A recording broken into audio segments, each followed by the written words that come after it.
ఎక్కడా కూడా లంచాలు లేకుండా, ఎక్కడా కూడా వివక్షకు తావు లేకుండా నేరుగా ప్రజల చేతిలో ఉంచిన ప్రజా ప్రభుత్వ ఎజెండా ఇక్కడ కనిపిస్తా ఉన్న మన జెండా.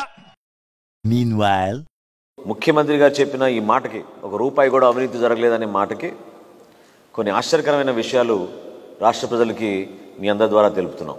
ఎక్కడైనా ప్రభుత్వ శాఖలో ఎక్కడైనా అవినీతి జరుగుతూ ఉంటే ప్రభుత్వంలో ఉన్న అధికారుల పైన, యంత్రాంగం పైన మీరు కంప్లైంట్స్ నమోదు చేయొచ్చు, దానిపైన యాక్షన్ తీసుకుంటామని ముఖ్యమంత్రి గారే స్వయంగా అది కూడా బటన్ నొక్కారు.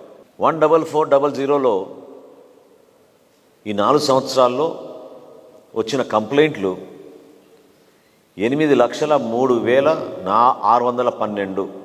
మంత్రుల పైన, వారి పేషీల పైన వచ్చిన కంప్లైంట్లు 2,16,803. ఇంకా వైఎస్ఆర్సీపీ నాయకులు, పార్టీ శాసనసభ్యులు, శాసన మండలి సభ్యులు, అనేక మంది పెద్దలపైన ఇదే నంబర్కి వచ్చిన కంప్లైంట్లు 4,39,679. అంటే ఒకసారి గమనించాలి ప్రజలు కూడా.